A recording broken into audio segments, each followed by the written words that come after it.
कृपया कर मुझे एक रात के लिए यहाँ रुकने दीजिए। उस रात मूसलाधार बारिश के बीच कौशल्या देवी के घर के दरवाजे पर एक अजनबी व्यक्ति दिखाई दिया। उसका चेहरा मुरझाया हुआ था और आंखों में घबराहट और विनती दोनों थी। कृपया मुझे एक रात के लिए आश्रय दे दीजिए, उसने कांपती हुई आवाज में कहा। कौशल्या देवी ने उसे देखा। उनका मन दुविधा से भरा था। इतनी रात गए भारी बारिश में एक अजनबी बिना किसी सामान या स्पष्टीकरण के उसे घर में पनाह देना कैसे सुरक्षित हो सकता था। आज हम एक गरीब परिवार की कहानी सुनेंगे जो अनजाने में एक भयानक रहस्य में घिर गया। एक रात की मदद। जो एक छोटा सा नेक काम लग रहा था, उन्हें एक जानलेवा पीछा करने वाले खेल में धकेल दिया, जहां अच्छाई दो धारी तलवार बन सकती थी। अगर आप ऐसी स्थिति में होते तो क्या आप दरवाजा खोलते? बाहर आसमान से जैसे पानी की चादर गिर रही थी। बगीचे के पीछे बांस के पेड़ों से टकराती हवा के झोंकों से कौशल्या देवी के पुराने लकड़ी के घर का दरवाजा चरमरा रहा था। मेज पर रखा तेल का दिया हवा के झोंकों से टिमटिमा रहा था, जो दरारों से अंदर आ रही थी। कौशल्या देवी अपनी चारपाई पर बैठी तेजी से एक नई टोकरी बुन रही थीं। बीच बीच में सिर उठाकर बाहर की ओर देख लेती थीं। उनके मन में एक अजीब सी बेचैनी थी। आज रात तूफान बहुत तेज था।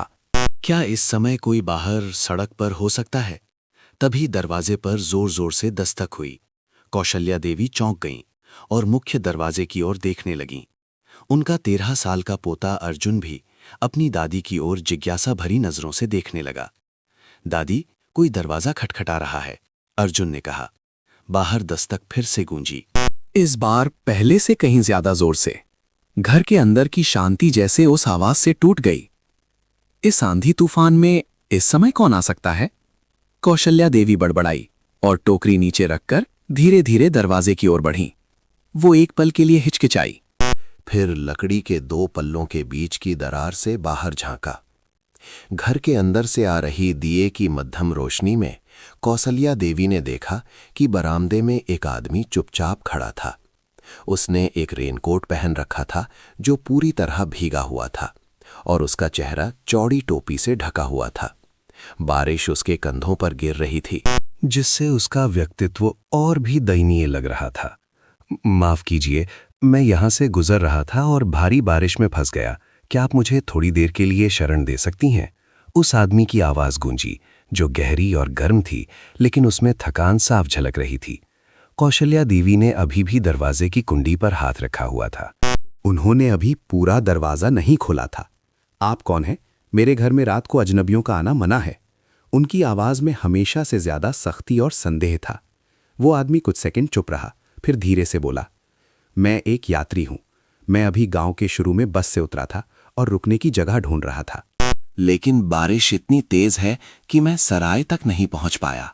अगर हो सके तो कृपया मुझे थोड़ी देर बैठने दीजिए। बारिश कम होते ही मैं चला जाऊंगा। कौशल्या देवी अभी भी संकोच कर रही थी। हाल ही में पास के शहरों में ठगी और लूटपाट की खबरें आ रही थीं, जहां लोग यात्री बनकर घरों में घुसते थे। लेकिन कौशल्या देवी एक दयालु महिला थीं। वो कभी किसी मजबूर को बारिश और ठंड में बाहर खड़ा नहीं देख सकती थीं।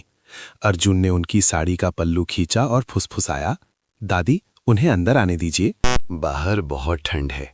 कौशल्या देवी ने अपने पोते को देखा और फिर बाहर भीगते हुए उस आदमी को। अंत में उन्होंने होंठ काटे और कुंडी खोल दी। अंदर आ जाइए। लेकिन पहले बरामदे में ही रुकिए ताकि पानी निचोड़ सकें। आदमी ने सिर हिलाया और बरामदे में कदम रखा। उसने अपने चेहरे से बारिश का पानी पोंछा। अब कौशल्या देवी उस आदमी का चेहरा साफ देख सकती थीं। गीली टोपी के नीचे उसका चेहरा थका हुआ था, लेकिन उसकी आंखें तेज और विचारशील थीं। वो कोई साधारण आवारा व्यक्ति नहीं लग रहा था। अर्जुन दौड़कर एक तौलिया ले आया और उस आदमी को दिया। अंकल, इसे पोंछ लीजिए। तुम्हारा नाम क्या है? आदमी ने हल्का मुस्कुराते हुए तौलिया लिया। जी, मेरा नाम अर्जुन है, लड़के ने झिझकते हुए फिर उत्सुकता से पूछा। और आपका? आदमी थोड़ा हिचकिचाया, फिर जवाब दिया, मुझे विक्रम कह सकते हो। कौशल्या देवी ने विक्रम को जांचने वाली नजरों से देखा, लेकिन और कुछ नहीं पूछा। खैर, अंदर आ जाइए, बाहर खड़े रहेंगे तो और ठंड लग जाएगी। विक्रम ने सिर हिलाया। अपना गीला कोट उतारकर दरवाजे के कोने पे टांग दिया और अंदर कदम रखा। दिए की मध्यम रोशनी में वो कौशल्या देवी की सोच से कहीं ज्यादा दुबला और कमजोर लग रहा था। छोटे से घर के अंदर अर्जुन जमीन पर बैठ गया। उसकी नजरें अभी भी उस अजनबी मेहमान पर टिकी थीं। विक्रम ने अपनी जेब से एक फोन निकाला। अंधेरे कमरे में स्क्रीन की रोशनी चमकी। उसकी आंखों ने तेजी से कुछ संदेश पढ़े, फिर उसने स्क्रीन बंद कर दी और राहत की सांस ली। कौशल्या देवी ने गर्म खिचड़ी की एक थाली परोसी और विक्रम की ओर बढ़ाई। कुछ खा लीजिए। आप बहुत थके हुए लग रहे हैं। विक्रम ने सिर उठाया, थोड़ा संकोच किया, फिर सिर हिलाया।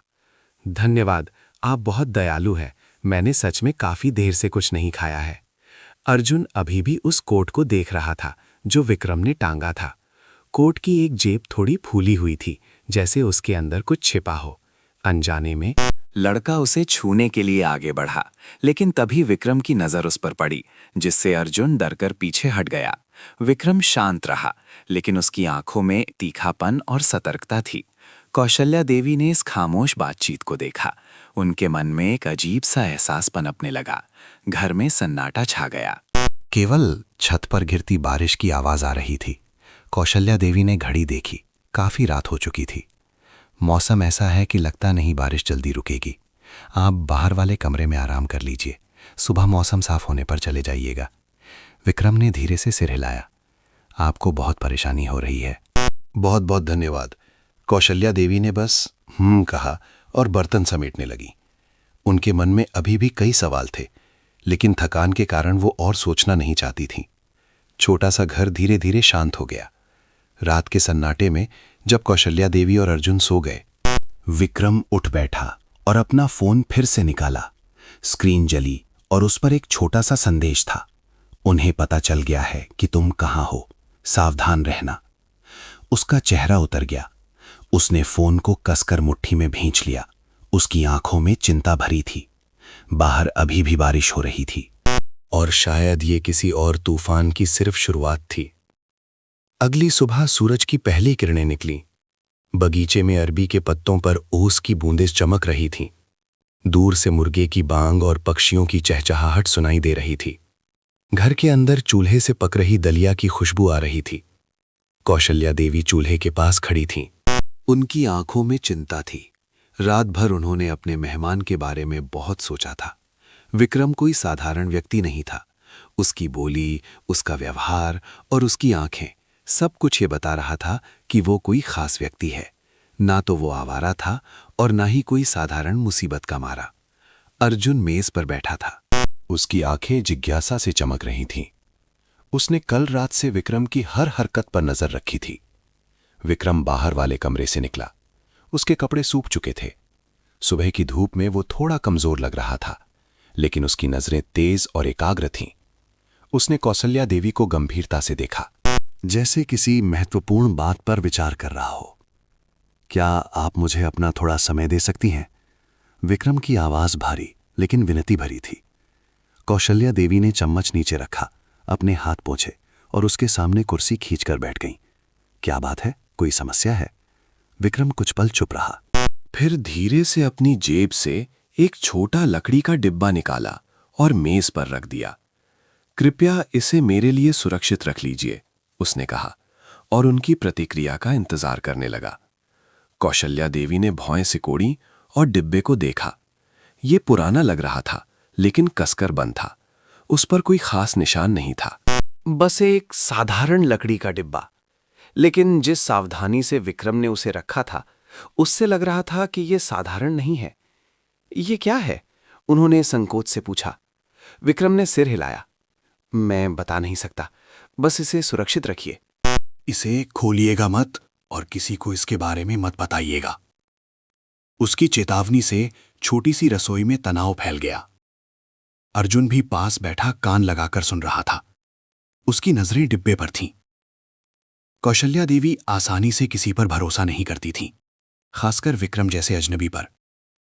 उन्होंने मेज पर हाथ रखा और धीरे से कहा, मैं एक साधारण किसान हूं, मुझे बड़ी बातें समझ नहीं आती। आप ये मेरे पास रख रहे हैं, लेकिन मुझे तो कुछ पता ही नहीं है। मैं जानता हूं कि आप एक अच्छी इंसान हैं, विक्रम ने धीरे से कहा। ये शायद आपको अजीब लगे, लेकिन मेरे पास कोई और रास्ता नहीं है। आप इसे अपने साथ क्यों नहीं ले जाते? कौशल्या देवी ने पूछा। विक्रम ने ना में सिर हिलाया। उसकी आंखों में डर की झलक थी। नहीं ले जा सकता। अगर मैं इसे अपने साथ रखूंगा तो ये खतरे में पड़ जाएगा। आपको बस इसे कुछ समय के लिए रखना है। कौशल्या देवी ने उसे देखा। दरवाजे की दरार से हल्की हवा आई, जिससे चूल्हे की आग फड़फड़ाने लगी। क्या आप किसी मुसीबत में हैं? विक्रम ने तुरंत जवाब नहीं दिया। उसने अपनी जैकेट के किनारे को कसकर पकड़ा। कुछ लोग मुझे ढूंढ रहे हैं। आधी अधूरी बात सुनकर कौशल्या देवी और घबरा गईं। कोई भी साधारण व्यक्ति अजनबी के घर आकर ऐसा रहस्यमय डिब्बा नहीं देता। उन्होंने फिर डिब्बे को देखा।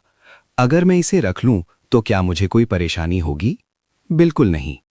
विक्रम ने तुरंत कहा, जब तक आप किसी को नहीं बताती, बस इसे छिपाकर रखिए। दोनों के बीच लंबी खामोशी छा गई। अर्जुन कुछ नहीं बोला, लेकिन उसकी आंखें डिब्बे से नहीं हट रही थीं। अंत में कौशल्या देवी ने गहरी सांस ली। मुझे नहीं पता कि आप किस मुसीबत में हैं, लेकिन अगर आपने भरोसा किया है तो मैं इसे रखूंगी। बस उम्मीद है कि मेरे परिवार पर कोई आंच नहीं आएगी। विक्रम ने हल्का मुस्कुराते हुए कहा, जैसे उसके सिर से बड़ा बोझ हट गया हो। आपका बहुत धन्यवाद। नाश्ते के बाद विक्रम बरामदे में गया। फोन निकाला और किसी को कॉल किया, लेकिन कुछ ही सेकंड बाद उसने फोन काट दिया। उसकी आंखों में एक ठंडापन आ गया।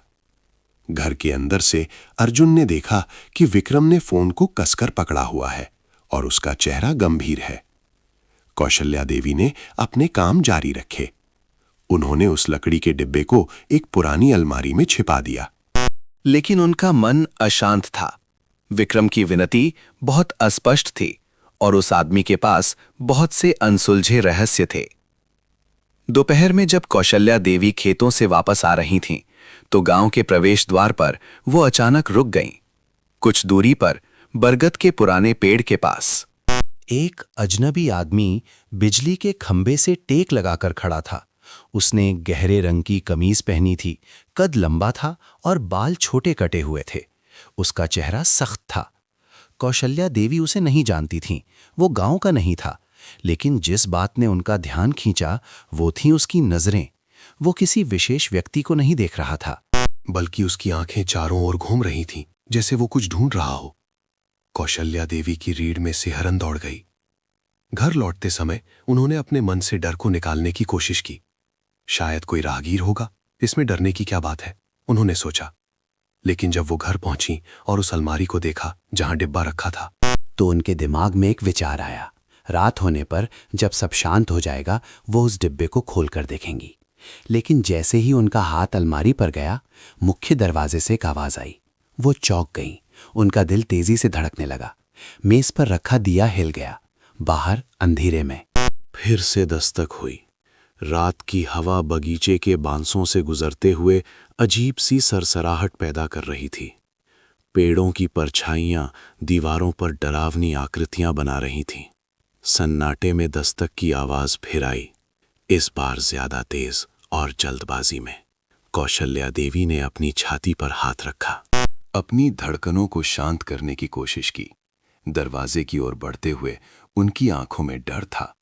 दोपहर में गांव के बाहर उस अजनबी को देखने के बाद जो बेचैनी हुई थी, वो फिर लौट आई। उन्होंने कांपते हाथों से कुंडी खोली। दीप दिए की रोशनी बाहर बरामदे में खड़े एक अधीन उम्र के आदमी पर पड़ी। वो साफ सुथरे कपड़ों में था, लेकिन उसकी आंखों में कुछ ऐसा था जिससे कौशल्या देवी को असहजता महसूस हुई। नमस्ते बहन जी, एक भारी आवाज गूंजी। कौशल्या देवी ने आंखें सिकोड़कर उसे देखा। आप कौन हैं? इतनी रात को मेरे घर क्यों आए हैं? आदमी ने एक विनम्र मुस्कान दी, लेकिन उसकी तेज आंखों में जासूसी का भाव था। मैं विक्रम का पुराना दोस्त हूं। सुना है वो यहीं है, तो उससे मिलने चला आया।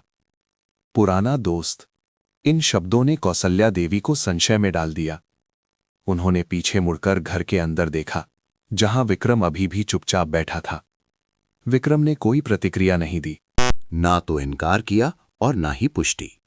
उसकी खामोशी ने स्थिति को और रहस्यमयी बना दिया। कौशल्या देवी ने वापस उस आदमी को घूर कर देखा। आपका नाम क्या है? आदमी मुस्कुराया। मेरा नाम सुरेश है। ये नाम उनके लिए बिल्कुल नया था। आप विक्रम से किस काम से मिलना चाहते हैं? सुरेश के होठों पर एक मुस्कान थी। लेकिन वो सच्ची नहीं लग रही थी। हमारी कुछ निजी बातें हैं। उम्मीद है आप मुझे अंदर आने और बात करने की इजाजत देंगी। कौशल्या देवी अभी भी दरवाजे के बीच में खड़ी थी। रास्ता देने का उनका कोई इरादा नहीं था। उनकी अंतरात्मा कह रही थी कि इस आदमी पर भरोसा नहीं करना चाहिए। अंदर अर्जुन दरवाजे के पीछे छिपा सांस रोके देख रहा था। वो बड़ों के बीच के तनाव को महसूस कर सकता था, खासकर जिस तरह विक्रम शुरुआत से ही खामोश था। क्या ये सच में कोई पुराना दोस्त है? अगर है तो विक्रम इतना तनाव में क्यों है? कौशल्या देवी को सोचने का मौका दिए बिना सुरेश ने आह भरी। जैसे वो मजबूर हो। लगता है विक्रम ने आपको पूरी बात नहीं बताई है ना? कौशल्या देवी ने भौहें सिकोड़ी। आपका क्या मतलब है? सुरेश ने धीरे से सिर हिलाया। क्या आप जानती हैं कि विक्रम ने कितनी मुसीबतें खड़ी की हैं? मैं यहां मिलने नहीं, बल्कि आपको चेतावनी देने आया हूं। वो ऐसा आदमी नहीं है जिस पर आप भरोसा कर सकें। ये बात हवा में तलवार की तरह चली। कौशल्या देवी का दिल जोर से धड़कने लगा। उन्होंने विक्रम की ओर देखा, लेकिन वो अभी भी कुछ नहीं बोला। उसका शांत चेहरा कोई भावना प्रकट नहीं कर रहा था। और यही खामोशी कौशल्या देवी को डरा रही थी। उन्होंने धीरे से पूछा, ऐसा कहने का क्या मतलब है? सुरेश ने छाती पर हाथ बांध लिए। उसकी नजरें जांचने वाली थीं। क्या आप जानती हैं कि उसे यहां छिपने के लिए क्यों आना पड़ा? कौशल्या देवी ने होंठ भींच लिए। कोई जवाब नहीं दिया। सुरेश ने सिर झुकाया। उसकी आवाज शांत लेकिन तीखी थी, क्योंकि उसने बहुत से लोगों को धोखा दिया है। ये सुनकर कौशल्या देवी सन्न रह गईं। उन्होंने अपनी साड़ी का पल्लू कसकर पकड़ लिया। अर्जुन ने चुपचाप थूक निकला। उसे समझ नहीं आ रहा था कि इस आदमी पर विश्वास करे या नहीं। लेकिन कुछ तो गलत लग रहा था। सुरेश एक कदम आगे बढ़ा और बोला, क्या आप जानती हैं कि उसने आपको क्या दिया है? कौशल्या देवी चौंक गईं। लकड़ी का डिब्बा। उनकी नजरें अनजाने में उस अलमारी की ओर गईं जहां वो छिपा था। सुरेश की तेज नजरों ने उनकी इस हरकत को पकड़ लिया। उसने आवाज धीमी करते हुए एक एक शब्द पर जोर दिया। क्या आपको लगता है कि उस डिब्बे के अंदर जो चीज है वो सुरक्षित है? ये बात कौशल्या देवी के मन पर एक भारी चोट की तरह लगी। पहले उन्हें थोड़ा शक था, लेकिन अपनी अच्छाई के कारण उन्होंने ज्यादा सवाल नहीं किए थे। लेकिन अब जब एक अजनबी आकर ऐसी बातें कह रहा था, तो उनका विश्वास डगमगाने लगा। घर के अंदर विक्रम अभी भी नहीं बोला था। बस सब कुछ शांत नजरों से देख रहा था। उसकी ये शांति कौशल्या देवी को और भी ज्यादा बेचैन कर रही थी। मुझे नहीं पता आप क्या कह रहे हैं। कौशल्या देवी की आवाज में थोड़ी सख्ती आ गई। सुरेश हल्का हंसा। जल्दबाजी में फैसला मत कीजिए बहन जी, मैं बस आपको याद दिलाना चाहता हूं। उसने झुककर सीधे कौशल्या देवी की आंखों में देखा। क्या आपको यकीन है कि आप सही आदमी को बचा रही हैं? ये सवाल कौशल्या देवी के दिमाग में गूंजता रहा। रात की हवा तेज हो गई थी, जिससे आंगन के पेड़ हिलने लगे। उस पल उन्हें महसूस हुआ कि उनका घर अब पहले जैसा शांत नहीं रहा। पूरा घर एक अदृश्य संदेह में घिर गया था। अंधेरा घर को अपनी चपेट में ले रहा था। दिए की टिमटिमाती रोशनी विक्रम के गंभीर चेहरे पर परछाइयां बना रही थी। बाहर झींगुरों की आवाज आ रही थी, और कभी-कभी ठंडी हवा का झोंका दरवाजे को खड़खड़ा देता था। घर के अंदर का सन्नाटा तनावपूर्ण था। कौशल्या देवी अपनी पुरानी कुर्सी पर सीधी बैठी थीं। उनकी आंखों में सुरेश के साथ हुई रहस्यमयी मुलाकात के बाद अब भी संदेह था। अर्जुन भी पास बैठा था। अपनी बड़ी आंखों से विक्रम के चेहरे के हर भाव को देख रहा था। अब कोई और रास्ता नहीं है। विक्रम ने हल्की आह भरी और धीरे से बोलना शुरू किया। मुझे लगता है कि अब मुझे आप दोनों को सब सच बता देना चाहिए। उसकी भारी आवाज ने छोटे कमरे की खामोशी तोड़ दी। सुरेश मेरा पुराना दोस्त नहीं है, वो एक खतरनाक आदमी है। कौशल्या देवी ने आंखें सिकोड़ी। उनके हाथ अनजाने में मुट्ठी बन गए। उन्हें इसका आभास हो गया था लेकिन विक्रम के मुंह से ये सुनना उनकी चिंता को और बढ़ा गया। विक्रम ने सीधे कौशल्या देवी की आंखों में देखा। वो मेरा पार्टनर हुआ करता था। हम दोनों ने मिलकर टेक वीएस की स्थापना की थी, जो देश की सबसे बड़ी टेक्नोलॉजी कंपनियों में से एक है, लेकिन लालच ने उसे गद्दार बना दिया। कौशल्या देवी हैरान रह गईं। विक्रम जैसा आदमी जो इतना साधारण और थका हुआ दिख रहा था, एक बड़ी कंपनी का मालिक हो सकता है, ये उनकी कल्पना से परे था। हम दोस्त थे, भाइयों की तरह, लेकिन कुछ समय पहले मुझे पता चला कि वो कंपनी की गुप्त जानकारी हमारे प्रतिस्पर्धियों को बेच रहा है। विक्रम रुका, उसकी आंखों में एक चमक आ गई। जब मैंने सबूत जमा किए और उसे बोर्ड के सामने बेनकाब करने वाला था, तो अगले ही दिन मेरे सारे महत्वपूर्ण दस्तावेज गायब हो गए। तो क्या आपके पास अभी भी कुछ जरूरी दस्तावेज हैं? अर्जुन अचानक बोल पड़ा। उसकी नजरें उस जगह थीं जहां लकड़ी का डिब्बा छिपा था। विक्रम ने धीरे से सिर हिलाया। हाँ, उस डिब्बे में वो सारे सबूत हैं जो मैंने इकट्ठे किए हैं। अगर ये सुरेश के हाथ लग गया तो मेरे पास उसे बेनकाब करने का कोई रास्ता नहीं बचेगा। कौशल्या देवी का गला सूख गया। उन्होंने सोचा भी नहीं था कि जो चीज उनके घर में रखी है वो इतनी कीमती है। तो आपने ये मुझे क्यों दिया? कौशल्या देवी की आवाज कांप रही थी। विक्रम ने उन्हें ईमानदारी भरी नजरों से देखा। क्योंकि मुझे आप पर भरोसा है। ये सुनकर कौशल्या देवी सिहर उठीं। उन्होंने अपनी पूरी जिंदगी में कभी किसी बड़ी मुसीबत का सामना नहीं किया था। लेकिन अब सिर्फ अपनी दयालुता के कारण वो एक ऐसी लड़ाई में फंस गई थीं जिसके बारे में उन्हें कुछ नहीं पता था। अगर ये कागजात इतने जरूरी हैं तो आप पुलिस के पास क्यों नहीं गए? कौशल्या देवी ने पूछा। विक्रम ने ना में सिर हिलाया। उसकी नजरें झुक गईं। सुरेश की पहुंच बहुत ऊपर तक है। मुझे नहीं पता कि किस पर भरोसा किया जाए। अगर मैं सावधान नहीं रहा तो सबूत इस्तेमाल होने से पहले ही गायब हो जाएंगे। कौशल्या देवी को लगा जैसे उनके सीने पर पत्थर रखा हो। वो एक साधारण महिला थीं, जिनका काम सिर्फ खेती और परिवार की देखभाल था। उन्होंने कभी नहीं सोचा था कि वो इतनी जटिल कहानी का हिस्सा बनेंगी। अर्जुन ने विक्रम को गंभीरता से देखा। तो अब आप क्या करेंगे? मुझे सब कुछ व्यवस्थित करने के लिए थोड़ा समय चाहिए, लेकिन तब तक मैं चाहता हूं कि आप इस डिब्बे को सुरक्षित रखें। कौशल्या देवी ने आह भरी। अब जब बात यहां तक पहुंच गई थी तो शायद वो मना नहीं कर सकती थीं। ठीक है, लेकिन मैं नहीं चाहती कि मेरा परिवार किसी मुसीबत में पड़े। विक्रम ने कृतज्ञता भरी नजरों से सिर हिलाया। कौशल्या देवी ने उस छोटी अलमारी की ओर देखा जहां वो साधारण सा दिखने वाला डिब्बा रखा था, जिसके अंदर एक बड़े साम्राज्य की किस्मत बंद थी। उन्होंने धीरे से कहा, मैं एक अनपढ़ गंवारी औरत हूं। मुझे इन बड़े मामलों की समझ नहीं है, लेकिन अगर आपको सच में मदद चाहिए तो मैं अपनी पूरी कोशिश करूंगी। आपका बहुत धन्यवाद। विक्रम ने सिर झुकाया। घर का माहौल शांत हो गया, लेकिन तभी अर्जुन ने अचानक इशारा किया और फुसफुसाया, दादी। चुप रहिए, मुझे लगता है खिड़की के बाहर कोई है। तीनों पत्थर की तरह जम गए। कौशल्या देवी ने छोटी खिड़की की ओर देखा, जहां बाहर गहरा अंधेरा था। हवा तेज हो गई थी और सूखे पत्ते उड़ रहे थे। एक डर उनके दिल में बैठने लगा।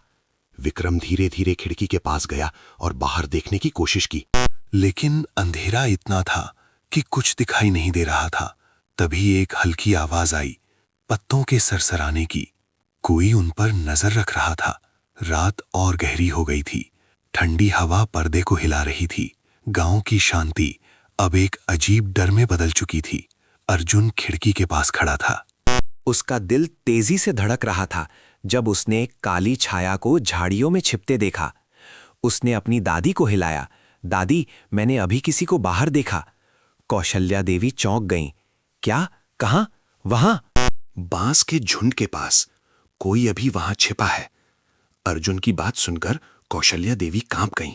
उनका गांव हमेशा शांत रहता था, लेकिन एक ही दिन में, पहले सुरेश का आना और अब कोई जासूस।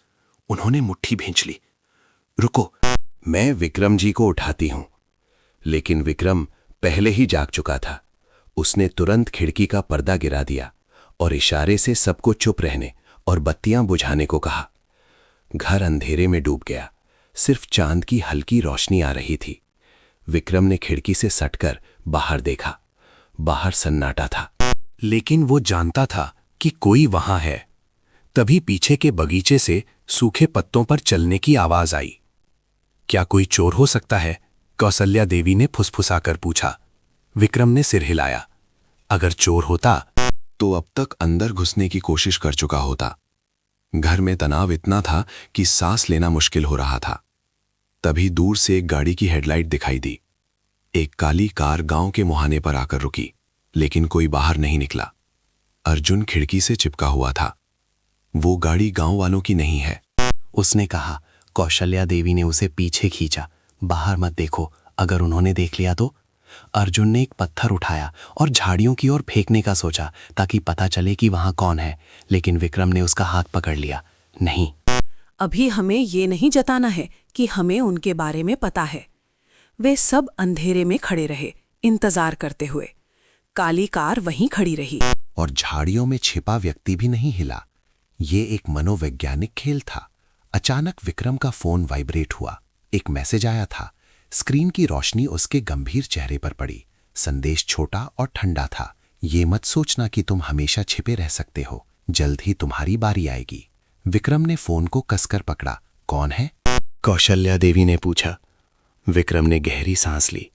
कुछ नहीं, बस एक बेकार धमकी है। लेकिन सब जानते थे कि ये बेकार नहीं थी। उस रात उस घर में कोई नहीं सो पाया। अगली सुबह सूरज की किरणें पत्तों से छनकर कौशल्या देवी के छोटे से घर के बरामदे पर गिर रही थी। गांव की ये सुबह देखने में तो शांत थी, लेकिन घर के अंदर मौजूद लोगों के दिलों में उथल पुथल मची हुई थी। कौशल्या देवी रोज की तरह जल्दी उठ गई थीं, लेकिन खाना पकाने या आंगन बुहारने के बजाय वो बरामदे में चुपचाप बैठी थीं। उनकी नजरें गांव से बाहर जाने वाली कच्ची सड़क पर टिकी थीं। उनके मन में विचारों का बवंडर चल रहा था। एक अजनबी गांव में आया, जिसने कहा कि विक्रम खतरनाक है। विक्रम ने अभी तक पूरी सच्चाई नहीं बताई थी। और फिर कल रात किसी ने उन पर नजर रखी थी। वो पूरी रात सो नहीं पाई थीं। सवाल किसी उलझे हुए धागे की तरह उनके दिमाग में घूम रहे थे। क्या उन्होंने एक अनजान व्यक्ति पर भरोसा करके गलती की है? उन्होंने मुड़कर घर के अंदर देखा। विक्रम खिड़की के पास खड़ा था। उसका हाथ मेज पर था और वो गहरी सोच में डूबा था। अर्जुन लकड़ी की कुर्सी पर बैठा था और बीच बीच में विक्रम को जिज्ञासा से देख रहा था। विक्रम को शायद कौशल्या देवी की नजरों का एहसास हुआ। वो मुड़ा, एक गहरी सांस ली और धीरे से बोला, मैं यहां से चला जाऊंगा। सन्नाटे में गूंजी ये बात सुनकर कौशल्या देवी चौंक गईं। अर्जुन की आंखें फैल गईं, जैसे उसे अपने कानों पर विश्वास न हो रहा हो। आप कहाँ जाएंगे? कौशल्या देवी ने पूछा। उनकी आवाज में थोड़ी घबराहट थी। मैं छिपने के लिए कोई और जगह ढूंढ लूंगा। यहां रहने से आप और अर्जुन की जान को खतरा बढ़ता ही जाएगा। मैं आप दोनों को मुसीबत में नहीं डालना चाहता। विक्रम की आवाज शांत थी, लेकिन उसमें दृढ़ता थी। कौशल्या देवी चुप रहीं। उनके मन में एक अजीब सा डर था। अगर वो चला गया तो उनका परिवार इन मुसीबतों से दूर हो जाएगा। लेकिन अगर कल रात आए सुरेश की बातें झूठ थीं, अगर विक्रम सच में निर्दोष है, तो उसे जाने देने का मतलब उसे मौत के मुंह में धकेलना होगा। तभी अर्जुन ने जोर से अपना कटोरा मेज पर पटका। नहीं, ये नहीं हो सकता। उसकी आवाज स्पष्ट और तेज थी। कौशल्या देवी और विक्रम दोनों ने उसकी ओर देखा। अगर आप अभी चले गए तो ये और भी खतरनाक होगा, अर्जुन ने आत्मविश्वास से कहा। अगर वो लोग सच में आपको नुकसान पहुंचाना चाहते हैं तो आप कहीं भी छिप जाएं। वो आपको ढूंढ लेंगे। कम से कम यहां हम आपकी मदद तो कर सकते हैं। कौशल्या देवी कुछ कहना चाहती थी, लेकिन रुक गई। अर्जुन की बात में दम था। विक्रम ने अर्जुन को देर तक देखा। उसकी आंखों में हैरानी थी। तुम्हें मुझ पर बहुत भरोसा है ना? अर्जुन ने थोड़ा सोचा और कहा, मुझे नहीं पता आप सच बोल रहे हैं या नहीं, लेकिन मैंने देखा है कि आप सच में परेशान हैं। बुरे लोग दूसरों की इतनी चिंता नहीं करते। कौशल्या देवी ने विक्रम की ओर देखा। जब से वो आया था, भले ही वो रहस्यमयी था, लेकिन उसकी बातों और व्यवहार में एक डर और चिंता थी। अगर वो अपराधी होता तो मौका मिलते ही भाग चुका होता। उन्होंने गहरी सांस ली और विक्रम की आंखों में देखा। मुझे नहीं पता कि आप सही हैं या गलत, लेकिन अगर आपको मदद चाहिए तो मैं आखिरी दम तक साथ दूंगी। घर का माहौल एकदम से बदल गया। कौशल्या देवी की बात सिर्फ एक आश्वासन नहीं, बल्कि एक वचन थी। विक्रम की आंखों से वो दूरी मिट गई जो अब तक थी। उसने सिर झुकाकर कहा, धन्यवाद, मैं आपको कभी निराश नहीं होने दूंगा। लेकिन तभी दरवाजे पर फिर से दस्तक हुई। तीनों चौंक गए और एक दूसरे को देखने लगे। घर में तनाव फिर से लौट आया। बाहर से एक आवाज आई, क्या कोई घर पर है? मुझे कुछ पूछताछ करनी है। कौशल्या देवी का शरीर अकड़ गया, दिल की धड़कन तेज हो गई। ये आवाज किसी गांव वाले की नहीं थी। विक्रम तुरंत खड़ा हुआ, खिड़की के पास गया और पर्दा हटाकर बाहर झांका। गेट पर एक मध्यम आयु का व्यक्ति खड़ा था जो काफी सभ्य लग रहा था। उसका चेहरा शांत था, लेकिन आंखों में जासूसी का भाव था। कौशल्या देवी ने मेज का किनारा पकड़ लिया और फुसफुसाई, कौन है? विक्रम मुड़ा। उसकी आंखों में सतर्कता थी। मैं नहीं जानता, लेकिन लगता है मुसीबत हमारी सोच से जल्दी आ गई है। कमरे में सांस लेना मुश्किल हो रहा था। कौशल्या देवी ने विक्रम को और फिर अर्जुन को देखा। अर्जुन भी खतरे को महसूस कर रहा था। उसने अपनी मुट्ठी कस ली थी। दस्तक फिर हुई। माफ कीजिए, क्या मैं आपसे 2 मिनट बात कर सकता हूं? कौशल्या देवी वहीं जमी रही। अगर दरवाजा खोला तो क्या होगा, और अगर नहीं खोला तो क्या वो जाएगा? उन्होंने थूक निगला और धीरे धीरे दरवाजे की ओर बढ़ी। विक्रम ने उनका हाथ पकड़कर रोका और सिर हिलाया। उसकी आंखों में गंभीरता थी। सावधान रहिएगा। कौशल्या देवी ने कांपते हाथों से कुंडी खोली। सामने एक व्यक्ति खड़ा था जिसने सफारी सूट पहन रखा था। कपड़े एकदम साफ और इस्त्री किए हुए। वो देखने में बहुत भद्र लग रहा था, लेकिन उसकी मुस्कान में कुछ ऐसा था जो डरावना था। नमस्ते, मेरा नाम नवीन है, उस व्यक्ति ने बहुत नरमी से कहा। मैं एक पुराने परिचित को ढूंढ रहा हूं। कौशल्या देवी ने खुद को शांत रखने की कोशिश की। आप किसे ढूंढ रहे हैं? नवीन हल्का सा मुस्कुराया। लेकिन वो मुस्कान आंखों तक नहीं पहुंची। मुझे लगता है आप समझ गई होंगी, मैं विक्रम को ढूंढ रहा हूं। विक्रम का नाम सुनते ही घर में सन्नाटा छा गया। अर्जुन खिड़की के पीछे छिपा सब देख रहा था। उसे याद आया कि कल रात उसने एक काली गाड़ी देखी थी। ये आदमी जरूर उसी से जुड़ा था। विक्रम धीरे से घर के बाहर निकला। वो शांत दिख रहा था, लेकिन तैयार था। उसने नवीन को गौर से देखा और बोला, मुझे नहीं लगता कि मेरा आपसे कोई संबंध है मिस्टर नवीन।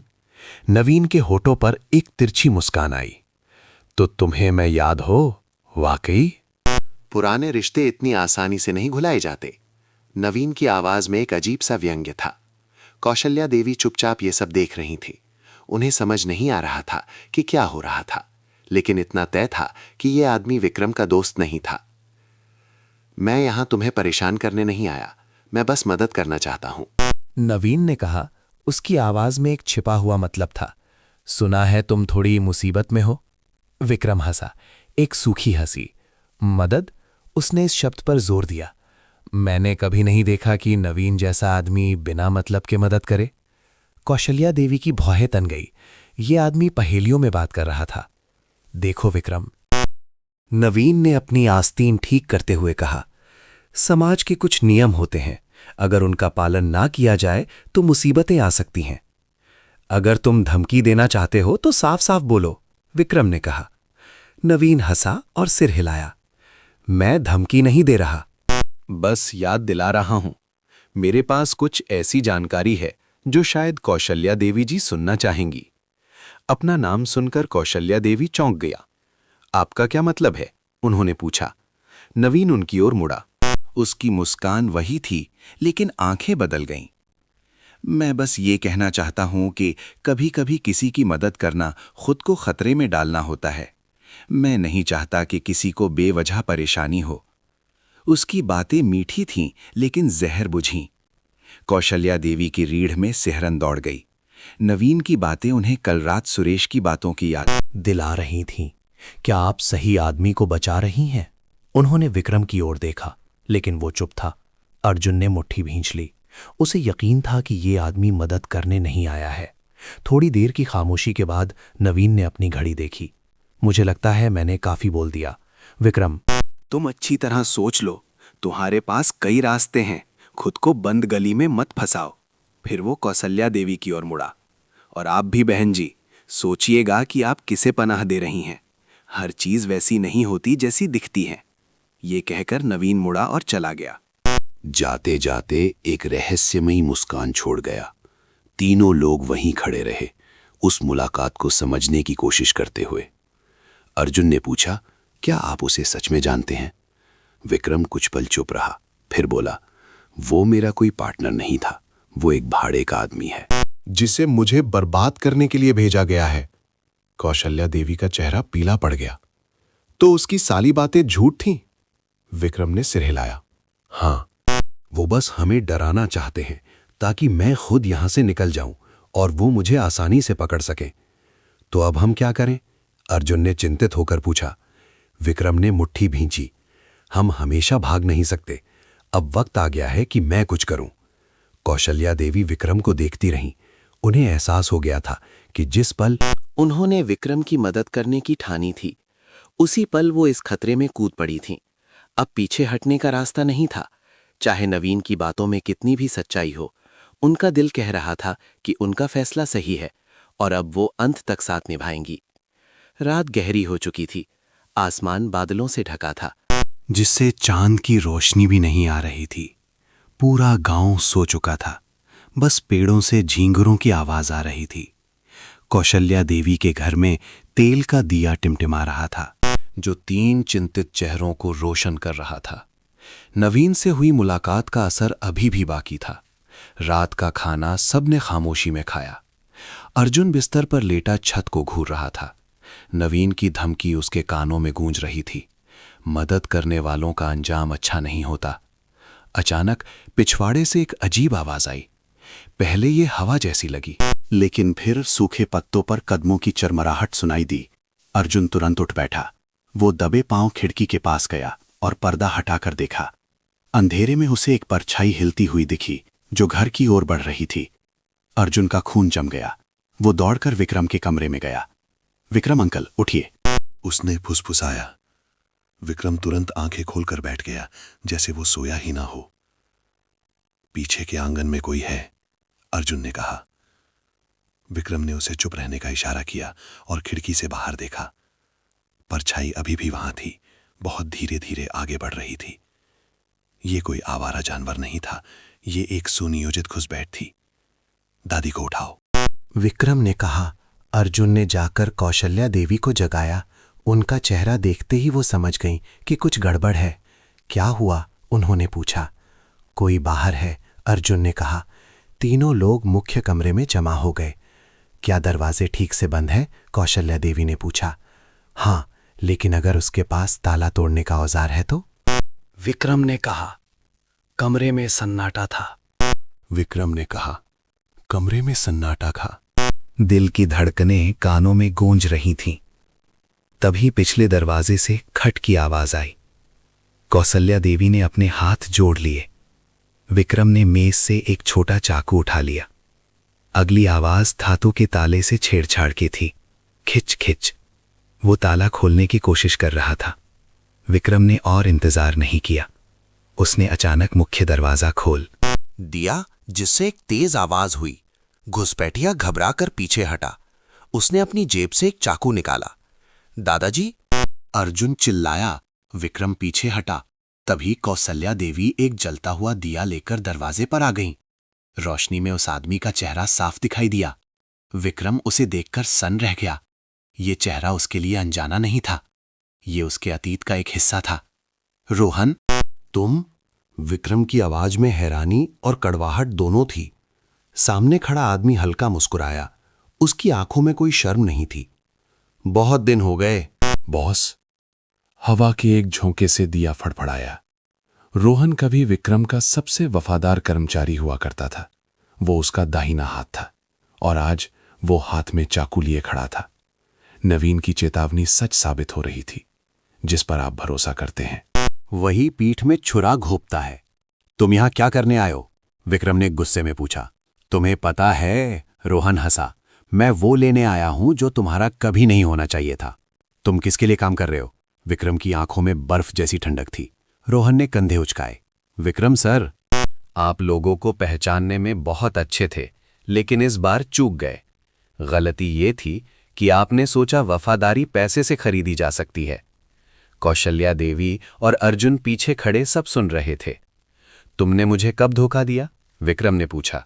धोखा नहीं, ये एक चुनाव था।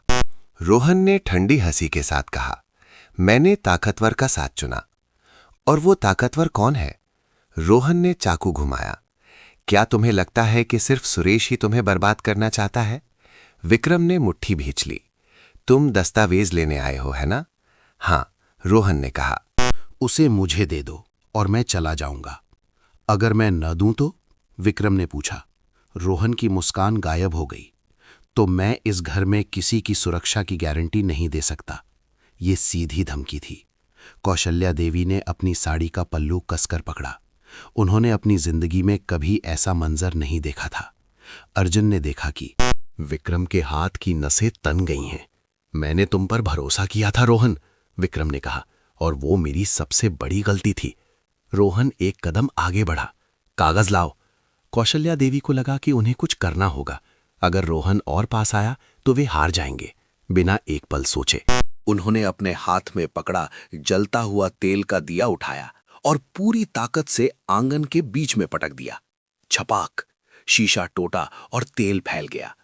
आग भड़क उठी और उसने रोहन और विक्रम के बीच एक दीवार बना दी। रोहन घबराकर पीछे हटा।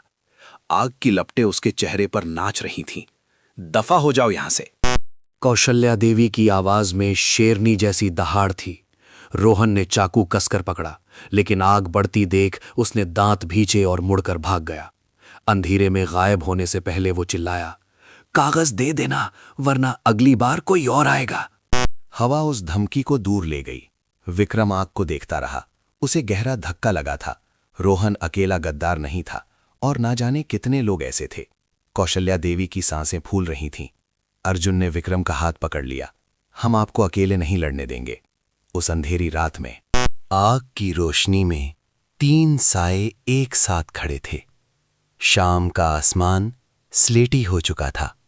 भारी बादल ऐसे लटक रहे थे जैसे किसी भी पल फट पड़ेंगे। एक तेज हवा का झोंका आया और आंगन में सूखे पत्ते उड़ा ले गया। घर के अंदर माहौल तनावपूर्ण था। विक्रम खिड़की के पास बैठा बाहर देख रहा था। उसे पता था कि अब वो और इंतजार नहीं कर सकता। दुश्मन को उसका ठिकाना मिल गया है। हमें अब और इंतजार नहीं करना चाहिए, विक्रम ने दृढ़ता से कहा। मैं उन दस्तावेजों को किसी सुरक्षित जगह ले जाऊंगा। कौशल्या देवी और अर्जुन चुप थे। कौशल्या देवी के लिए ये सब उनकी समझ से बाहर था। एक अजनबी की मदद ने उन्हें एक युद्ध के मैदान में ला खड़ा किया था। अंकल, वो दस्तावेज इतने जरूरी क्यों हैं? अर्जुन ने डरते हुए पूछा। विक्रम ने उसे देखा और सच बताने का फैसला किया। ये सिर्फ दस्तावेज नहीं है, ये वो सबूत हैं जो पूरी बाजी पलट सकते हैं। सबूत? कौशल्या देवी ने पूछा। हाँ, ये सबूत है कि कैसे उन लोगों ने मेरी तकनीक चुराई और मुझे फंसाया। अगर ये उनके हाथ लग गया तो सब खत्म हो जाएगा। तो आपने इसे यहां क्यों छिपाया? अर्जुन ने पूछा। विक्रम ने फीकी मुस्कान दी। कभी कभी सबसे सुरक्षित जगह वो होती है जहां कोई सोच भी ना सके। कौशल्या देवी हैरान थी। उनका साधारण सा घर अब एक युद्ध का केंद्र बन चुका था। तो अब आप इसे कहां ले जाएंगे? अर्जुन ने पूछा। एक ऐसी जगह जो सिर्फ मैं जानता हूं, विक्रम ने कहा। मैं भी चलूंगा, अर्जुन ने कहा। नहीं, विक्रम ने मना कर दिया। ये बहुत खतरनाक है। उसने कौशल्या देवी की ओर देखा। आपने मेरे लिए बहुत खतरा मोल लिया है। अगर आप अब रुकना चाहती हैं तो मैं समझ सकता हूं। कौशल्या देवी ने सोचा। वो एक साधारण महिला थी, लेकिन अन्याय होते नहीं देख सकती थीं। मुझे नहीं पता कौन सही है, लेकिन मैंने मदद का वादा किया है तो मैं निभाऊंगी। विक्रम की आंखों में नमी आ गई। धन्यवाद। तभी दरवाजे पर जोर से दस्तक हुई। सब चौंक गए। कौन है? कौशल्या देवी ने पूछा। बाहर से एक महिला की आवाज आई। मेरे पास विक्रम को ढूंढ रहे लोगों के बारे में अहम खबर है। घर में सन्नाटा छा गया। विक्रम ने धीरे से दरवाजा खोला। बाहर एक युवती खड़ी थी, भीगी हुई। उसने एक लिफाफा निकाला और विक्रम को दिया। हमारे पास वक्त कम है, वो फुसफुसाई। विक्रम ने लिफाफा देखा। उसका दिल जोर से धड़कने लगा। ये लड़की कौन थी? दोस्त या दुश्मन? बाहर तूफान आने वाला था और वे बस इंतजार कर सकते थे। बाहर रात का आसमान काला स्याह था। हवा के तेज झोंके घर की पुरानी लकड़ी की खिड़कियों को खड़खड़ा रहे थे। कौशल्या देवी के छोटे से घर में अब तेल का दिया ही एकमात्र रोशनी का सहारा था, जो वहां मौजूद तनावपूर्ण चेहरों पर परछाइयां डाल रहा था। वो अजनबी लड़की जिसने अभी अभी दरवाज़ा खटखटाया था, कमरे के बीचों बीच खड़ी थी। उसकी आंखों में एक तीखापन था जो कमरे में मौजूद हर व्यक्ति को स्कैन कर रहा था। मैं दुश्मन नहीं हूं, लेकिन मैं दोस्त भी नहीं हूं। उसकी भारी और रहस्यमयी आवाज ने कमरे की खामोशी को और गहरा कर दिया। कौशल्या देवी ने अपनी साड़ी के पल्लू को कसकर पकड़ लिया। उनका मन आशंकाओं से भरा था। एक अजनबी लड़की, एक रहस्यमयी लिफाफा और खतरे की चेतावनी। क्या इस पर भरोसा किया जा सकता है? टिमटिमाती रोशनी में लड़की ने लिफाफा खोला और पुराने हो चुके कागजों का एक पुलिंदा मेज पर रख दिया। विक्रम की नजरें उन कागजों पर जम गईं। उसके चेहरे पर तनाव साफ झलक रहा था। ये उन गांव वालों की सूची है जो आपको ढूंढ रहे लोगों के साथ मिले हुए हैं। लड़की की बात बिजली की तरह गिरी। अर्जुन और कौशल्या देवी सन्न रह गए। विक्रम चुपचाप उन कागजों को देखता रहा। कौशल्या देवी ने सूची उठाने के लिए हाथ बढ़ाया, लेकिन फिर रुक गई। वो सच का सामना करने से डर रही थीं। अगर सच में गांव का कोई अपना गद्दार निकला तो? विक्रम ने गहरी सांस ली और कागज हाथ में लिया। नाम पढ़ते ही उसका रंग उड़ गया। ये नामुमकिन है, वो बुदबुदाया। इस सूची में किसका नाम है? अर्जुन ने जिज्ञासा से पूछा। ये बात। विक्रम हिचकिचाया। उसकी आंखें ठंडी और सख्त हो गईं। एक नाम बहुत जाना पहचाना है ना? लड़की ने अर्थपूर्ण नजरों से कहा। विक्रम ने जवाब नहीं दिया, लेकिन उसका चेहरा सब बयां कर रहा था। अंधेरे में छिपा गद्दार। अगर आप अभी यहां से नहीं निकले तो आप बच नहीं पाएंगे। लड़की ने बिना किसी हिचकिचाहट के कहा। उसकी चेतावनी ने कमरे में सन्नाटा फैला दिया। अर्जुन ने थूक निगला और अपनी दादी की ओर देखा। उसका प्यारा गांव, जो हमेशा शांति का प्रतीक था, अब धोखेबाजों का अड्डा बन गया था। मैं समझा नहीं। तुम कौन हो? तुम्हें यह सब कैसे पता? अर्जुन ने अचानक पूछा। लड़की कुछ पल चुप रही, फिर उसने गहरी सांस ली और सीधे विक्रम की आंखों में देखते हुए कहा, मैं उस आदमी की बेटी हूं जो आपके लिए काम करता था। लेकिन इस राज के कारण उसे मार दिया गया। कमरे का तापमान जैसे गिर गया। विक्रम अपनी जगह जम गया। उसकी आंखों में पहले शक आया, फिर गहरा दर्द। तुम्हारे पिता कौन थे? विक्रम ने कांपती आवाज में पूछा। आप उन्हें जरूर याद करते होंगे। वो आपके सबसे वफादार लोगों में से एक थे। लेकिन एक जानलेवा राज ने उनकी जान ले ली, लड़की ने कहा, जिसका नाम रिया था। विक्रम का हाथ कांपने लगा। उसने आंखें बंद कर लीं, जैसे वो अपने जज्बातों को काबू कर रहा हो। कौशल्या देवी अब तक सोचती थीं कि विक्रम एक भला आदमी है जिसे फंसाया गया है, लेकिन अब लग रहा था कि कहानी की जड़ें बहुत गहरी हैं। एक ऐसा अतीत जिसे विक्रम ने जानबूझकर छिपा रखा था। तुम मुझसे बदला लेने आई हो? विक्रम ने रूखी आवाज में पूछा। रिया ने फीकी हंसी हंसी। अगर मैं आपको मरना चाहती तो क्या आप अभी यहां बैठे होते? कौशल्या देवी खड़ी हो गईं। उनके चेहरे पर घबराहट थी। मुझे कुछ समझ नहीं आ रहा कि क्या हो रहा है। आपको समझने की जरूरत नहीं है, रिया ने कहा। लेकिन मेरी बात सुनिए, अगर विक्रम जी ने देर की तो ना सिर्फ उनकी बल्कि आपकी और आपके पोते की जान भी खतरे में होगी। कौशल्या देवी सिहर उठी। तो तुम हमसे क्या चाहती हो? अर्जुन ने पूछा। रिया ने विक्रम को देखा। मुझे दस्तावेजों तक ले चलिए, मैं उनकी रक्षा करने में आपकी मदद करूंगी। विक्रम चुप रहा। रिया ने सिर झुकाया। या तो मुझ पर भरोसा कीजिए, या इंतजार कीजिए कि कब गांव का गद्दार आपको बेच दे। हवा का एक ठंडा झोंका खिड़की से आया, जिससे दिया बुझने को हुआ। सब समझ रहे थे कि वक्त रेत की तरह फिसलता जा रहा है। बाहर बारिश तेज हो गई थी। हर बूंद छत पर हथौड़े की तरह बज रही थी। कौशल्या देवी का घर अब किसी सुरक्षित पनाहगाह जैसा नहीं, बल्कि तूफान के बीच फंसे एक छोटे से द्वीप जैसा लग रहा था। रिया अभी भी वहीं खड़ी थी। उसका हाथ उस लिफाफे पर था। विक्रम ने लिफाफे के अंदर झांका और एक और कागज देखा। उस पर लिखा नाम पढ़ते ही उसकी मुट्ठी इतनी जोर से भिंज गई कि उंगलियां सफेद पड़ गईं। बड़े साहब। उसने मन ही मन पढ़ा। ये नाम उसके लिए नया नहीं था, लेकिन इस चिट्ठी में इसका होना किसी भयानक खतरे का संकेत था। उसका शिकार करने का खेल अब आखिरी चरण में था। बाहर बादलों की गड़गड़ाहट ने आसमान चीर दिया। कमरे में एक पल के लिए रोशनी हुई और फिर अंधेरा। वो इन सब के पीछे है। रिया ने चुप्पी तोड़ी। कौशल्या देवी ने भौहें से कोड़ी। बड़े साहब, मैंने ये नाम कभी नहीं सुना। रिया ने उन्हें देखा, क्योंकि वो कभी सामने नहीं आता। वो सब कुछ कंट्रोल करता है। वो इस पूरी लड़ाई की कठपुतली नचाने वाला है। विक्रम ने कागज से नजर नहीं हटाई। मैंने सोचा था वो कभी सीधे सामने नहीं आएगा। लेकिन लगता है मैंने उसे कम आंका। ये लोग किस बारे में बात कर रहे हैं? कौशल्या देवी ने परेशान होकर पूछा। विक्रम उनकी ओर मुड़ा। ये वही आदमी है जो मेरी कंपनी को बर्बाद करना चाहता है, और अब लगता है वो सिर्फ वहीं नहीं रुकेगा। रिया ने सिर हिलाया। सिर्फ कंपनी नहीं, जो भी आपसे जुड़ा है वो उसे मिटा देगा।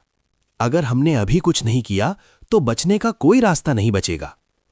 तभी दरवाजे पर धड़-धड़ की तेज आवाज हुई। कौशल्या देवी उछल पड़ी। बारिश के शोर के बीच दरवाजे पर पड़ती वो चोटें ऐसी लग रही थीं जैसे कोई दरवाजा तोड़ने की कोशिश कर रहा हो। कौन है? उन्होंने पूछा। लेकिन जवाब में सिर्फ हवा की साएं-साएं सुनाई दी। घर में मौत जैसा सन्नाटा छा गया। विक्रम खड़ा हुआ और चुपचाप दरवाजे की ओर देखा। रिया ने भी सांस रोक ली। दस्तक फिर हुई, इस बार और जोर से, धड़ाम। बाहर से एक भारी और ठंडी आवाज आई। बाहर आ जाओ विक्रम, खेल खत्म हो चुका है। अर्जुन डर के मारे कौशल्या देवी से चिपक गया। उसने ऐसी आवाज पहले कभी नहीं सुनी थी। कौन है? उसने कांपते हुए पूछा। कोई जवाब नहीं आया। विक्रम धीरे धीरे दरवाजे की ओर बढ़ा। उसका हाथ कुंडी पर था, लेकिन उसने खोला नहीं। उसने कान लगाकर बाहर की आहट सुनी। रिया उसके पास खिसकी और फुसफुसाई, खोलो मत। वो बात करने नहीं आए हैं। कौशल्या देवी ने अर्जुन का हाथ कस लिया। वो कौन है? रिया ने जवाब नहीं दिया, लेकिन विक्रम ने एक ठंडी और कड़वी मुस्कान के साथ कहा, एक ऐसा आदमी जिस पर मैंने कभी भरोसा किया था। तभी बिजली कड़की और खिड़की के बाहर एक लंबा साया दिखाई दिया, जिसकी आंखें अंधेरे में चमक रही थीं। खिड़की के बाहर कोई है? रिया चिल्लाई। अर्जुन चीखा और दादी को पीछे खींचा। विक्रम ने मुड़कर रिया की कलाई पकड़ी। क्या तुम्हें यकीन है हमारे पास वक्त है? रिया ने उसे बिना किसी हिचकिचाहट के देखा। नहीं, या तो दस्तावेज दे दो या लड़ने के लिए तैयार हो जाओ। विक्रम की मुट्ठी भिंज गई। दरवाजा एक बार फिर कांपा और फिर शांत हो गया। कमरे में हर कोई समझ गया था कि अब वापसी का कोई रास्ता नहीं है। विक्रम ने आंखें बंद की, गहरी सांस ली और फिर पूरी दृढ़ता के साथ आंखें खोली। ठीक है, अब सामना करने का वक्त है। बारिश अभी भी नहीं रुकी थी। हवा के झोंके जानवरों की गुर्राहट की तरह दरवाजे से टकरा रहे थे। कौशल्या देवी का घर अब युद्ध का मैदान बन चुका था। सामने वाला दरवाजा खुला और एक आदमी ने कदम अंदर रखा। गीले फर्श पर उसकी लंबी परछाई पड़ी। चेहरा सख्त, आंखें खतरनाक। बहुत दिनों बाद मिले। विक्रम, सोचा नहीं था कि हम ऐसे मिलेंगे। उसकी आवाज में गहरा व्यंग्य था। विक्रम चुपचाप खड़ा उसे देखता रहा। उसकी आंखों में कोई डर नहीं था। उसे याद आया कि उसने अर्जुन से कहा था, सबसे खतरनाक दुश्मन अजनबी नहीं, वो होता है जो आपके साथ चला हो। सुरेश, विक्रम ने सूखे गले से कहा। सामने खड़ा आदमी सुरेश हंसा और धीरे धीरे घर के अंदर बढ़ा। अर्जुन कोने में दुबक गया। रिया बुत बनी खड़ी थी। उसकी नजरें सुरेश पर थीं, जैसे वो अपने गुस्से को दबा रही हो। सुरेश आराम से कुर्सी पर ऐसे बैठ गया जैसे ये उसका अपना घर हो। तुम्हें मुझे यहां देखकर हैरानी नहीं हुई है ना? विक्रम ने छाती पर हाथ बांधे। बिल्कुल नहीं, मुझे पता था तुम आओगे। हाँ, और इस बार तुम छिप नहीं पाओगे। सुरेश ने सिर घुमाकर कौशल्या देवी और अर्जुन को देखा। तुम्हें बेगुनाह लोगों को अपने खेल में घसीटने का शौक है ना? अफसोस। ये तुम्हें नहीं बचा पाएंगे। कौशल्या देवी को लगा जैसे उनकी रीढ़ में सिहरन दौड़ गई हो। ये आदमी बाकियों जैसा नहीं था, ये किसी जहरीले सांप जैसा था। सुरेश ने मेज पर रखा पानी का गिलास उठाया। मैं कभी विक्रम का दाहिना हाथ हुआ करता था। हमने मिलकर टेक वीएस बनाई, लेकिन फिर मुझे बाहर धकेल दिया गया। विक्रम ने मुझे रास्ते से हटा दिया ताकि वो अकेला राजा बन सके। विक्रम ने मुट्ठी भींची। तुम्हें बाहर नहीं निकाला गया, तुमने गद्दारी की थी। सुरेश जोर से हंसा। गद्दारी? मैंने सिर्फ कंपनी को बेहतर बनाना चाहा था, लेकिन तुम अपने बेवकूफी भरे आदर्शों से चिपके रहे। ये दुनिया कमजोरों के लिए नहीं है विक्रम। उसने आंखें सिकोड़ी। अब देखो, तुम सब कुछ खोकर चूहों की तरह छिप रहे हो और मैं तुम्हारी किस्मत अपनी मुट्ठी में लिए खड़ा हूं। तुम्हें क्या चाहिए? विक्रम ने पूछा। बहुत आसान है, मुझे वो दस्तावेज चाहिए। सुरेश आगे झुका। दे दो और मैं तुम्हें जिंदा छोड़ दूंगा। कौशल्या देवी ने सांस रोक ली। विक्रम ने तुरंत जवाब नहीं दिया। उसने सुरेश की आंखों में देखा और धीरे से कहा, नहीं। सुरेश ने भौहें उठाईं और ठहाका लगाया। मुझे पता था तुम यही कहोगे। उसने खड़े होकर 2 ताली बजाई। तुरंत बाहर से 2 हट्टे कट्टे आदमी अंदर आ गए। उनकी आंखों में खून सवार था। अगर तुम प्यार से नहीं दोगे तो दूसरा तरीका अपनाना पड़ेगा। अर्जुन ने डर के मारे दादी का हाथ भींच लिया। तभी रिया धीरे से आगे बढ़ी। रुको। सबकी नजरें उस पर टिक गईं। रिया ने सुरेश को देखा। उसकी आंखों में नफरत थी। क्या तुम जानते हो मैं कौन हूं? सुरेश ने रुककर उसे गौर से देखा। एक लड़की जो अचानक आकर विक्रम को चेतावनी देती है। दिल्ली हिंदी एक्सेंट से। कौन हो तुम? रिया ने अपने कोट से एक पिस्तौल निकाली। मैं उस आदमी की बेटी हूं जिसे तुमने मरवाया था। हवा जैसे जम गई। सुरेश थोड़ा चौंका, फिर जोर से हंसा। तुम्हें लगता है तुम मुझे गोली मार पाओगी? रिया ने पलक नहीं झपकाई। उसकी उंगली ट्रिगर पर थी। आज तुम्हारा खेल खत्म। रिया ने पिस्तौल कसकर पकड़ी। उसकी सांसें तेज चल रही थीं। उसके सामने सुरेश खड़ा था, जिसकी आंखों में अब भी चुनौती थी। चलाओ गोली, सुरेश ने उकसाया, अगर हिम्मत है तो। कौशल्या देवी का घर सन्नाटे में डूबा था। बस बारिश का शोर था। रिया का चेहरा नफरत और विवेक के बीच झूल रहा था। उसने इस पल का कितना इंतजार किया था। अपने पिता के कातिल को सजा देने का। लेकिन अब जब मौका सामने था, उसकी उंगली क्यों नहीं चल रही थी? विक्रम ने रिया को देखा। रिया, रुक जाओ। अगर तुमने उसे मार दिया तो तुम में और उसमें कोई फर्क नहीं रह जाएगा। रिया ने दांत भींचे। फर्क नहीं? इसने मेरे पिता को छीना, मेरी जिंदगी बर्बाद की। अगर आज मैंने इसे नहीं मारा तो क्या ये हमें छोड़ देगा? सुरेश अभी भी निडर खड़ा था। तुम डरी हुई हो, उसने कहा। तुम कातिल नहीं हो। रिया का हाथ कांपने लगा। तू जीने के लायक नहीं है, वो गुर्राई। अर्जुन ने दादी का पल्लू पकड़ा। कौशल्या देवी अब और बर्दाश्त नहीं कर सकी। वो एक कदम आगे बढ़ी। बेटी, ऐसा मत करो। किसी को मारने से दर्द कम नहीं होता। रिया ने होंठ काटे। उसके दिमाग में एक तूफान चल रहा था। उसका हाथ कांपते हुए धीरे धीरे नीचे होने लगा। उसकी आंखों से आंसू बह निकले। उसने खुद को कातिल न बनने देने का फैसला किया था। सुरेश की हंसी गायब हो गई। सच में एक बेवकूफ बच्ची। अचानक सुरेश का एक गुर्गा झपटा। सावधान, विक्रम चिल्लाया। सब कुछ बहुत तेजी से हुआ। गुर्गे ने रिया के हाथ से बंदूक छीनने की कोशिश की। छीना झपटी में एक धमाका हुआ। दाएं। गोली चली और धुएं की एक लकीर हवा में बन गई।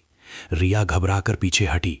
सुरेश अपनी जगह खड़ा था, लेकिन उसकी बांह से खून बह रहा था। गोली उसे छूकर निकल गई थी। कमरे में सन्नाटा छा गया। सुरेश ने अपने खून को देखा और फिर रिया को। तुम इस गलती के लिए पछताओगी। उसकी आवाज बर्फ जैसी ठंडी थी। रिया की आंखें फटी रह गईं। उसने जानबूझकर गोली नहीं चलाई थी। कौशल्या देवी ने अर्जुन को गले लगा लिया। सुरेश पीछे हटा और अपने आदमियों को इशारा किया, चलो यहां से। उसने जाते जाते रिया को देखा। याद रखना, ये अभी खत्म नहीं हुआ है। दरवाजा खुला और हवा के साथ बारिश अंदर आ गई।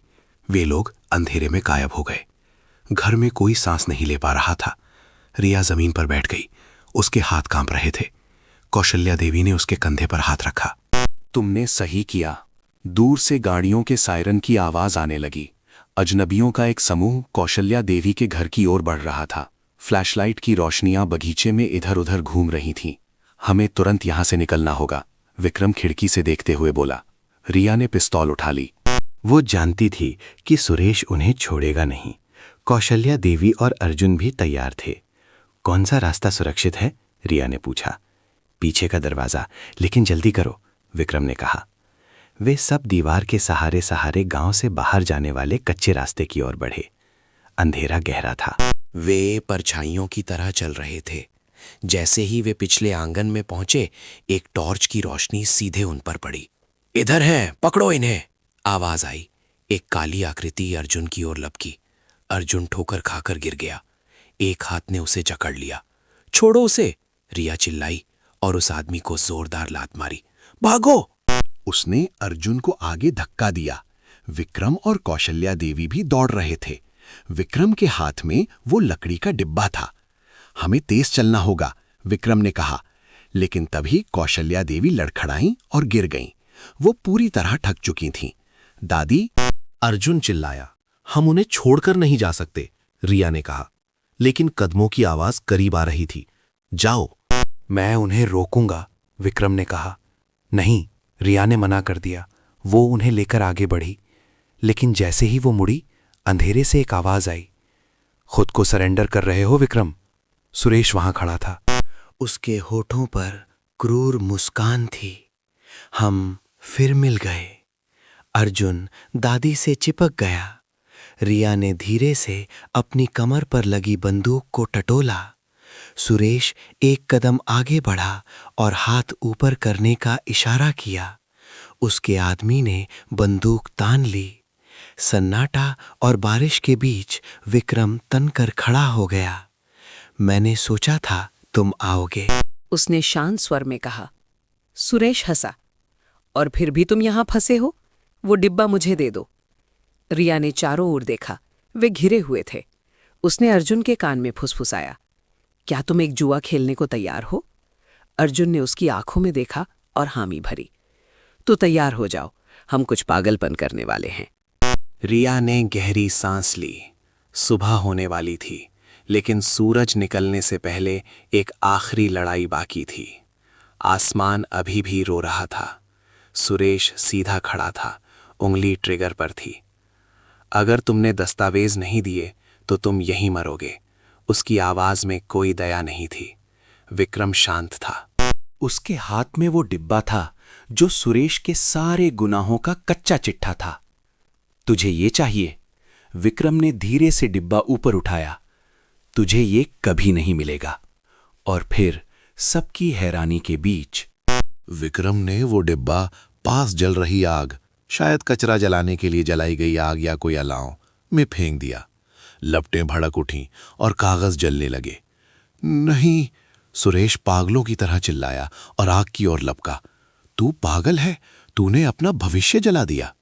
विक्रम ने घृणा से उसे देखा। कुछ चीजें जान से ज्यादा कीमती होती हैं। सुरेश ने विक्रम पर बंदूक तानी। मैं तुझे मार डालूंगा। धाएं! गोली चली, लेकिन उसी पल रिया ने विक्रम को धक्का दे दिया। दोनों गिर गए। गोली विक्रम के हाथ को छूकर निकल गई। रिया बिजली की तरह उठी और सुरेश के चेहरे पर घूंसा मारा। सुरेश लड़खड़ाया। रिया ने उसे लात मारकर बंदूक गिरा दी और उसे जमीन पर पटक दिया। तू हार गया सुरेश। तभी पुलिस की गाड़ियां सायरन बजाती हुई आ गईं। हथियार डाल दो। पुलिस ने घेरा डाल दिया। सुरेश के गुर्गे सरेंडर कर चुके थे। सुरेश जमीन पर पड़ा था। रिया ने उसे जकड़ रखा था। तुम लोग बच नहीं पाओगे, वो चिल्लाया, लेकिन पुलिस ने उसे हथकड़ी लगा दी। जब उसे पुलिस वैन में ले जाया जा रहा था, विक्रम ने उसे शांत नजरों से देखा। अब सब कुछ खत्म हो चुका था।